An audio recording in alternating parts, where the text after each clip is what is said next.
में हम लोग जहाँ चल रहे हैं उसमें आज के वीडियो में हम आपको बताएंगे एक अनोखा चीज़।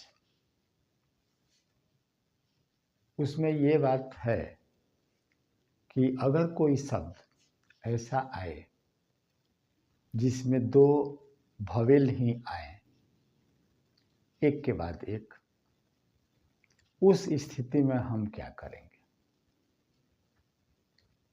तो जब इस तरह की स्थिति पैदा होती है तो उसको हम कहते हैं द्विस्वर। कभी कभी ऐसा भी होता है कि एक साथ तीन स्वर आ जाते हैं, तो उसको भी बनाने का तरीका है और उसको कैसे बनाएंगे आज के वीडियो में हम आपको बताने वाले हैं। तो आइए देखिए द्विस्वर कैसे चिन्हित किया जाता है। द्विस्वर चिन्हित करने का ये तरीका है, एक ये होता है, एक ये होता है और दूसरा ये होता है। इसको बायां और इसको दायां माना जाता है। अब देखें कि इसका जब प्रयोग करते हैं तो कौन सा स्वर आके लगता है। जब इसका प्रयोग करते हैं तो एक नंबर पे लगता है आए,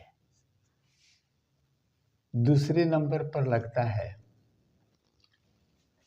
दूसरे नंबर पर आपका लगेगा ए, ये वाला ए, ये तो ए है, ये छोटा ए लगेगा और उसके साथ औ लगेगा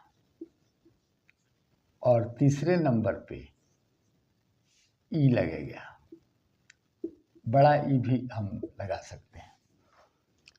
तो हम समझ गए जब इसका प्रयोग करेंगे, जब यहाँ प्रयोग करेंगे तो ये स्वर लगते जाएंगे। अब चलिए इसका एक एक उदाहरण हम देख लें। इसके लिए आप देखिए उदाहरण, इसके लिए उदाहरण है जैसे गया हमको लिखना है गैया, तो क्या करेंगे, यहाँ ग लिख देंगे और प्रथम स्थान पर एक नंबर का है तो हम ये वाला चिन्ह यहाँ लगा देंगे, ये गैया हो जाएगा। अगर हमको लिखना है मैया, मैया लिखना है तो क्या कर देंगे,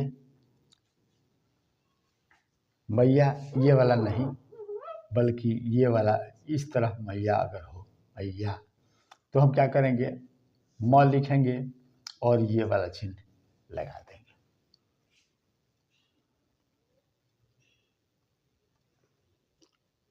एक और ले लेते हैं। अगर नैया लिखना है, नैया लिखना है तो न लिखेंगे और ये वाला चिन्ह लगा देंगे। अब चलिए इस दोनों पर, जैसे लिखना है टे आ, टे आ लिखना है तो टे आ लिखने के लिए हम ट लिखेंगे, क्या लिखेंगे, ट लिखेंगे और दूसरे स्थान पर ये वाला स्वर लगा देंगे। अब देखिए हमको लिखना है कौवा, औ का स्वर आया तो क और दूसरे स्थान पर ये आता है क, ये हो जाएगा कौवा। ई आइए, अब इसके लिए हम क्या करें, इसके लिए अगर है तो अगर किया लिखते हैं, पिया लिखते हैं तो ये यह लिखें, यहाँ भी यह लिखें। अगर यह लिखेंगे तो हमारे पास तो यह का रेखाक्षर होता है लेकिन आ का रेखाक्षर नहीं होता है। तो अब चलिए क्या लिखेंगे, यहाँ की देंगे और तीसरे स्थान पर यहाँ प देंगे और तीसरे स्थान पर इसे हम आसानी से डाल देंगे।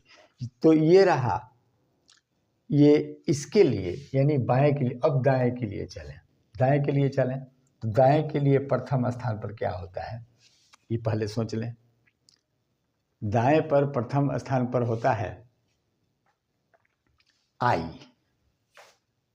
आई प्रथम स्थान पर जब आई होता है तो आई का तो हम पहले जान चुके हैं।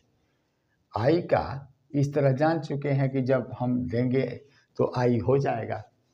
जैसे लिखना है हमको पाई, ये हो गया पाई, इसके लिए अलग से। लेकिन अगर दूसरा कोई चीज़ लिखना हो तब हम क्या करेंगे, ये तो आसानी से हम लिख दिया कि पाई लिख दिया। लेकिन अगर हमको ताऊ लिखना हो तब क्या करेंगे, तब इसका प्रयोग करेंगे, यहाँ इसका प्रयोग करेंगे और हम लिखेंगे त, और उसके बाद यहाँ ऊपर से ऐसे बनाएंगे, ये ताऊ हो जाएगा। आई के लिए तो ठीक है, लेकिन आऊ के लिए ये हमको करना पड़ेगा। तो ये प्रथम स्थान का हुआ। दूसरे स्थान पर आता है ओ।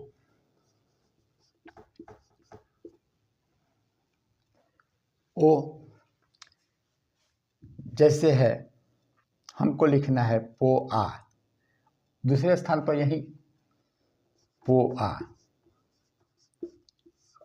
तो प लिखेंगे, दूसरे स्थान का स्वर है, इस तरह मुड़ रहा है तो ये पोआ हो जाएगा। एक और ले लेते हैं, अगर हमको लिखना है कोआ तो क्या हो जाएगा, क लिखा और दूसरे स्थान पर ये इस तरह डाल दिया, एक कोआ हो गया। अब रहा तीसरे स्थान का। तो तीसरे स्थान का स्वर तो हम देखा था कि पहले में ई होता है इसमें, लेकिन इसमें क्या होता है, ऊ होता है, छोटा ऊ और बड़ा ऊ। अब चलिए इसके बारे में भी हम देख लें कि क्या क्या होता है। तो इसके बारे में होता है जैसे पुआ, तो प का करेंगे और यहाँ लिख देंगे, ये पुआ हो जाएगा। अगर हमको लिखना है सुआ तो क्या लिखेंगे, स लिखेंगे और यहाँ ऐसे डाल देंगे, ये सुआ हो जाएगा। तो ये रहा इस तरह के द्विध्वनिक स्वर बाएं से और दाएं से, और जो शब्द बने वो आपके सामने है। लेकिन कभी कभी ऐसा भी होता है कि त्रिस्वर आ जाता है। त्रिस्वर आएगा तब क्या करेंगे, जैसे हमारे पास आ गया खाइए, खाइए, तो खाइए आ गया तो इसको क्या करेंगे, ख लिख दिया और यहाँ आ रहा है तो यहाँ हम एक डैश और उसमें लगा देंगे, ये खाइए हो जाएगा। अगर हमको लिखना है पाइए, पाइए, तब इसमें क्या होगा, प लिखेंगे और लास्ट में एक स्वर ऐसे लगा देंगे, ये हमारा पाइए हो जाएगा। और इसी के साथ आपका द्विस्वर और त्रिस्वर का ये चैप्टर, ये अध्याय समाप्त होता है। अगले अध्याय में हम इसी पर आधारित आपको अभ्यास बताएंगे। तब तक के लिए धन्यवाद।